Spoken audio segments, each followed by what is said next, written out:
بسم اللہ الرحمن الرحیم۔ السلام علیکم ورحمۃ اللہ وبرکاتہ۔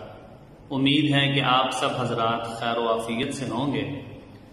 عزیزان محترم، گزشتہ ایک دو گفتگو میں ہم حرام خوری کے اعتبار سے بات کر رہے تھے۔ پہلے ہم نے بات کی کہ حرام خوری سے بچنے کی اہمیت کیا ہے، وہ اس ویڈیو میں بیان کی گئی، اور دوسرا حرام خوری کی سزا کیا ہے، وہ بھی ویڈیو نمبر 2 میں سینڈ کی گئی۔ آج ہم بات کریں گے کہ حرام خوری سے بچنے کے اسباب کیا ہیں۔ حرام خوری سے بچنے کے اسباب کا مطلب کیا ہے کہ وہ کون سی ایسی چیزیں ہیں کہ جن کو اگر ہم اختیار کر لیں تو ہم حرام سے بچ سکتے ہیں۔ ان میں سے سب سے پہلی چیز رب کے سامنے پیش ہونے کا احساس ہو۔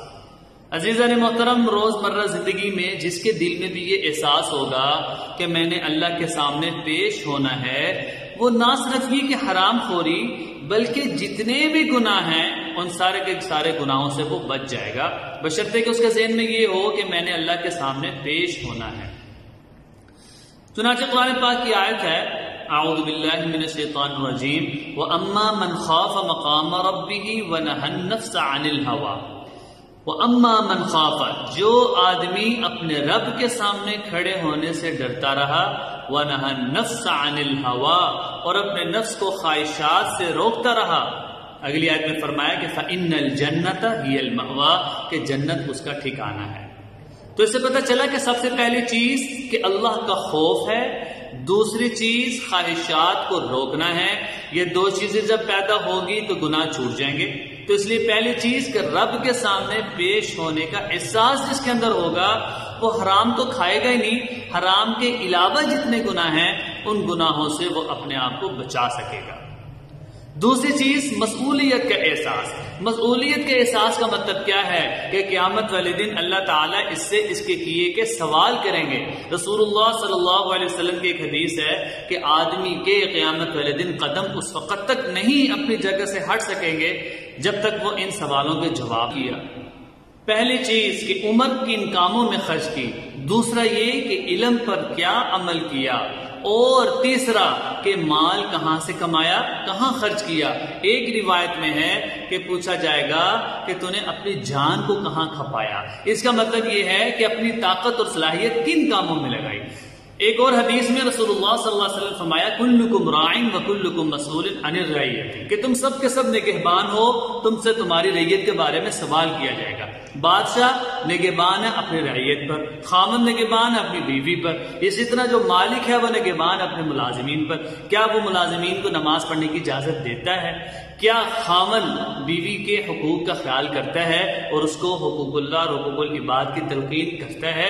یہ نگہبانی کا مطلب ہے کہ اس سے ان کے بارے میں سوال کیا جائے گا۔ تیسری چیز دنیا اور دنیا داروں سے بے رغبتی۔ عزیزان محترم، حرام بندہ اس وقت کھاتا ہے جب اس کے دل و دماغ میں دنیا اور دنیا داروں کی محبت ہوتی ہے۔ یہ محبت دنیا کی ایسی چیز ہے کہ جس کے دل میں آ جائے وہ پھر حرام بھی کھائے گا اور وہ حلال اور حرام کے درمیان تمیز نہیں کرے گا۔ رسول اللہ صلی اللہ علیہ وسلم کی ایک حدیث ہے کہ جو اللہ علیہ وسلم کی ایک حدیث ہے کہ جو اللہ تعالیٰ کی طرف سے تھوڑی روزی پر راضی ہو جاتا ہے، اللہ تعالیٰ بھی اس کی طرف سے اللہ تعالیٰ اس کے تھوڑے عمل پر راضی ہو جاتا ہے۔ لیکن جو آدمی اللہ تعالیٰ کی روزی پر راضی نہیں ہوتا، اللہ تعالیٰ اس کے عمل پر بھی راضی نہیں ہوتے۔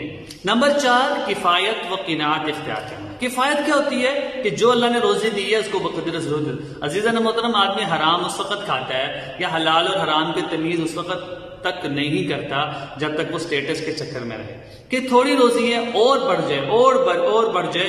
حدیث میں آتا ہے کہ آدمی کے پاس 2 سونے کی وادیاں ہو جائیں وہ تیسرے کی تمنا کرے گا، یہ وہ والا حساب ہے۔ اس لیے رسول اللہ صلی اللہ علیہ وسلم کی ایک حدیث ہے کہ کامیاب ترین آدمی وہ ہے جس نے اسلام قبول کیا اور اللہ تعالیٰ کی روزی پر صبر شکر کیا، اور اللہ کی طرف سے جو اس کو رزق دیا گیا اس پر اس نے قناعت اختیار کر لی۔ قناعت کا مطلب صبر شکر اس نے اختیار کر لیا۔ 5ویں چیز اللہ پر کامل توکل۔ عزیزان محترم، توکل جب اللہ پر ہوگا، بھروسہ ہوگا، اس وقت یہ حرام نہیں کھائے گا، وہ تھوڑی روزی پر صبر شکر کر کے اپنے آپ کو راضی کر لے گا۔ اگلی چیز ہے کہ حرام سے بچنے کی اگلی چیز کہ مشتبہ امور سے بھی بچے۔ مشتبہ امور کا مطلب یہ ہے کہ رسول اللہ صلی اللہ علیہ وسلم نے فرمایا ان الحلال بین و ان الحرام بین، حلال بھی واضح ہے، حرام بھی واضح ہے، وبینہما امور مشتبہات، ان کے درمیان جو چیزیں ہیں وہ مشتبہ چیزیں ہیں۔ میں کہ جس آدمی نے اپنے آپ کو مشتبہ سے بچا لیا، اس نے اپنے آپ اور اپنی جان کو، اپنی عزت کو مشتبہ چیز سے بچا لیا۔ لیکن ومن وقع فی شبہات وقع فی الحرام، کہ جو شبہات میں پڑ گیا وہ حرام میں پڑ گیا۔ رسول اللہ نے حدیث سے سمجھایا، حدیث میں ایک مثال دے کر سمجھایا، وہ کیا؟ کہ ایک چرواہا ہے، وہ اپنی بکریوں کو بادشاہ کی چراگاہ کے قریب چراتا ہے اور وہ ممنوع علاقہ ہے، لیکن اگر وہ اپنی بکریوں کو وہاں سے نہیں روکے گا تو ممکن ہے کہ وہ بکریاں وہ چراگاہ میں واقع ہو جائیں۔ اس لیے جو آدمی حدود اللہ کا خیال نہیں کرتا اور مشتبہ چیزوں کو اختیار کر لیتا ہے تو ممکن ہے کہ وہ حرام کے قریب چلا جائے۔ اگلی چیز اطمینان قلبی ضرور حاصل کر لیں۔